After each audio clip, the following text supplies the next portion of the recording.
ಅಜ್ಞಾತವಾಸ ಮುಗಿಸಿದೆ ಎಂದಿದ್ದ ಶ್ರೀರಾಮುಲುಗೆ tension ಹೆಚ್ಚಾಗಿದೆ.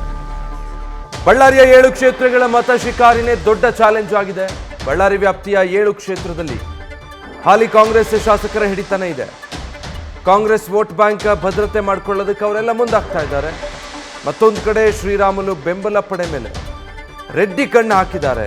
Booth ಮಟ್ಟದಲ್ಲಿ BJP ಓಟನ್ನ Reddy target ಮಾಡಿದ್ದಾರೆ. ಇದೆರಡು ಟೆನ್ಷನ್ ಸದ್ಯ ಶ್ರೀರಾಮುಲು ಅವರನ್ನ ಕಾಡ್ತಾ ಇದೆ.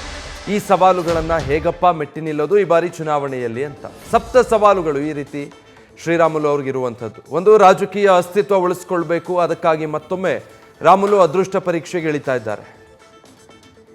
ಡೀಟೇಲ್ಸ್ ಕೊಡ್ತಾರೆ ನಮ್ಮ ಬಳ್ಳಾರಿಯ ಪ್ರತಿನಿಧಿ ಶಿವಾನಂದ್. ಅದೇ ರಾಜಕೀಯ ಅಸ್ತಿತ್ವ ಉಳಿಸಿಕೊಳ್ಳೋ ಹೋರಾಟ ಈ ಬಾರಿ ಶ್ರೀರಾಮುಲು ಅವರದ್ದು. ಬಟ್ ಏನೆಲ್ಲ ಸವಾಲುಗಳಿದೆ ಈ ಬಾರಿ ಅವರಿಗೆ? ವಿಜಯ್, ಖಂಡಿತ. ಯಾಕಂತ ಹೇಳಿದ್ರೆ ಬಳ್ಳಾರಿಯ ರಾಜಕಾರಣ ಅಂದ್ರೆ ಅದು ಒಂದು ಹಂತದಲ್ಲಿ ರಾಜ್ಯ ಮಟ್ಟದ ಗಮನವನ್ನ ಸೆಳೆಯುವಂತ ಒಂದು ರಾಜಕಾರಣ ಆಗಿರುವಂತದ್ದು. ಹೀಗಾಗಿ ಈ ಬಾರಿಯ ಲೋಕಸಭೆ ಚುನಾವಣೆ ಸಾಕಷ್ಟು ಪೈಪೋಟಿನ ರಾಜಕಾರಣ ಆಗಿರುವಂತದ್ದು. ಒಂದ್ ಕಡೆ ಜಿದ್ದಿಗೂ ಕೂಡ ಈ ಬಾರಿಯ ಕಾಂಗ್ರೆಸ್ ಮತ್ತೆ ಬಿಜೆಪಿಗೂ ಕೂಡ ಒಂದು ಜಿದ್ದಿನ ಪೈಪೋಟಿ ಈ ಎಲೆಕ್ಷನ್ ಆಗಿರುವಂತದ್ದು. ಹೀಗಾಗಿ ಏನು ವಿಧಾನಸಭೆ ಸೋಲಿನ ಬಳಿಕ ಅಂದ್ರೆ ಅಜ್ಞಾತ ವಾಸದ ಬಳಿಕ ನಾನು ಈಗ ರಾಮುಲು ಅವರು ಕೂಡ ಈಗ ಕಂಟೆಸ್ಟ್ ಅನ್ನ ಮಾಡಿರುವಂತದ್ದು. ಅಂದ್ರೆ ಬಿಜೆಪಿ ಟಿಕೆಟ್ ಅನ್ನ ಪಡೆದು ಈಗ ಅಜ್ಞಾತವಾಸ ಮುಗಿದಿದೆ. ಈ ಬಾರಿ ನನಗೆ ಒಳ್ಳೆಯ ದಿನಗಳು ಬಂದಿದೆ ಅನ್ನೋ ಮೂಲಕ ಈಗಾಗಲೇ ರಾಮುಲು ಅವರು ಕೂಡ ಗೆಲುವಿನ ಲೆಕ್ಕಾಚಾರವನ್ನ ಹಾಕಿಕೊಳ್ಳೋಕೆ ಸಕಲ ತಯಾರಿಯನ್ನ ಮಾಡಿಕೊಂಡಿರುವಂತದ್ದು. ಆದ್ರೆ ಬಳ್ಳಾರಿಯ ಲೋಕಸಭಾ ಕ್ಷೇತ್ರ ವ್ಯಾಪ್ತಿಯ ಅಂದ್ರೆ 8 ಕ್ಷೇತ್ರಗಳ ವ್ಯಾಪ್ತಿಯಲ್ಲಿ ಈಗ 7 ಕಾಂಗ್ರೆಸ್ ಹಿಡ್ತಾ ಇರುವಂತದ್ದು. ಅಂದ್ರೆ ಹಾಲಿ 7 ಕ್ಷೇತ್ರದಲ್ಲೂ ಕೂಡ ಹಾಲಿ ಕಾಂಗ್ರೆಸ್ ಶಾಸಕರು ಇರುವಂತದ್ದು. ಹೀಗಾಗಿ ಸಾಕಷ್ಟು ಸವಾಲನ್ನ ಈಗ ರಾಮುಲು ಅವರು ಎದುರಿಸಬೇಕಾಗಿರುವಂತದ್ದು. ಈಗಾಗಲೇ ಕಳೆದ 3-4 ತಿಂಗಳಿಂದಲೂ ಕೂಡ ಕಾಂಗ್ರೆಸ್ ಶಾಸಕರಿಗೆ ಹೈಕಮಾಂಡ್ ನಿಂದ ಕೂಡ ಸೂಚನೆ ಬಂದಿರುವಂತದ್ದು. ಜೊತೆಗೆ ಯಾವುದೇ ಕಾರಣಕ್ಕೂ ಕೂಡ ಕಾಂಗ್ರೆಸ್ ಪರವಾದಂತ ಮತಗಳು ಬಿಜೆಪಿಗೆ ಸೇರಬಾರ್ದು ಅನ್ನುವಂತ ಒಂದು ನಿಟ್ಟಲ್ಲಿ ಸ್ಟ್ರಾಟಜಿಯನ್ನ ಮಾಡಬೇಕು ಅನ್ನುವಂತ ಒಂದು ನಿಟ್ಟಲ್ಲಿ ಈಗಾಗಲೇ ಸೂಚನೆ ಬಂದಿರೋ ಮೇರೆಗೆ ಕಳೆದ 3-4 ತಿಂಗಳಿಂದಲೂ ಕೂಡ ಬಳ್ಳಾರಿ ಆಗಿರಬಹುದು ಮತ್ತೆ ವಿಜಯನಗರ ಜಿಲ್ಲೆಯಲ್ಲೂ ಕೂಡ ಕಾಂಗ್ರೆಸ್ ಶಾಸಕರು ಪ್ರತಿ ಗ್ರಾಮವನ್ನ ಸುತ್ತಾಟ ಮಾಡಿ ಈಗ ಅಲ್ಲಿ ಓಟನ್ನ ಭದ್ರಪಡಿಸುವಂತ ಒಂದು ಕೆಲಸಕ್ಕೂ ಕೂಡ ಈಗ ಮುಂದಾಗ್ತಿರುವಂತದ್ದು. ಇದೇ ವೇಳೆಯಲ್ಲಿ ಈಗ ಗಾಲಿ ಜನಾರ್ದನ್ ರೆಡ್ಡಿ ಅವರು ಕೂಡ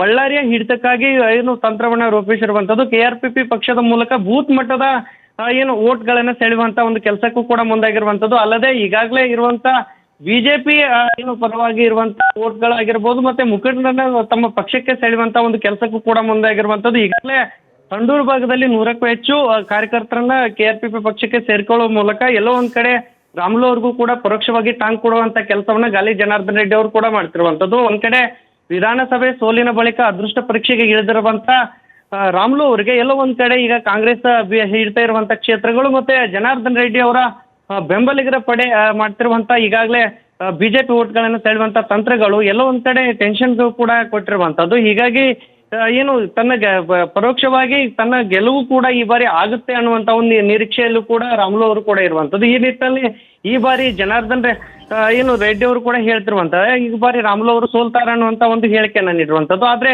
ಎಲ್ಲೋ ಒಂದ್ ಕಡೆ ಬಳ್ಳಾರಿ ರಾಜಕಾರಣದಲ್ಲಿ ಅತ್ಯಪ್ತ ದೋಸ್ತಿಗಳ ನಡುವೆ ಪರೋಕ್ಷವಾಗಿ ಈ ಒಂದು ಏರ್ಪಟ್ಟಂತ ಕದನದಲ್ಲಿ ಯಾರಿಗೆ ವಿಜಯ ಆಗುತ್ತೆ ಅನ್ನುವಂಥದ್ದು ಕೂಡ ಬಳ್ಳಾರಿ ಜನತೆಯ ಕುತೂಹಲಕ್ಕೆ ಕಾರಣ ಆಗಿರುವಂತದ್ದು. ಈ ನಿಟ್ಟಿನಲ್ಲಿ ಸಾಕಷ್ಟು ಸವಾಲುಗಳನ್ನ ಎದುರಿಸಬೇಕಾದಂತ ಅನಿವಾರ್ಯತೆ ಕೂಡ ಮಾಜಿ ಸಚಿವ ಬಿ ರಾಮುಲು ಅವರಿಗೆ ಎದುರಾಗಿರುವಂತದ್ದು. ಈಗ 7 ಕ್ಷೇತ್ರದಲ್ಲಿ ಕಾಂಗ್ರೆಸ್ ಹಿಡ್ತಾ ಇರುವಂತ ವೋಟ್ಗಳನ್ನ ಸೆಳೆಯೋದೇ ಸಾಕಷ್ಟು ಸವಾಲಾಗಿರುವಂತದ್ದು. ಈ ನಿಟ್ಟಿನಲ್ಲಿ ಬಿಜೆಪಿಗೆ ಇರುವಂತ ವೋಟ್ಗಳನ್ನ ಈಗ ಜನಾರ್ದನ್ ರೆಡ್ಡಿ ಹತ್ತ ಸೆಳೆಯುವಂತ ಒಂದು ಪ್ರಯತ್ನಗಳು ಕೂಡ ಆಗ್ತಿರುವಂತದ್ದು. Vijay, thank you Shivanand.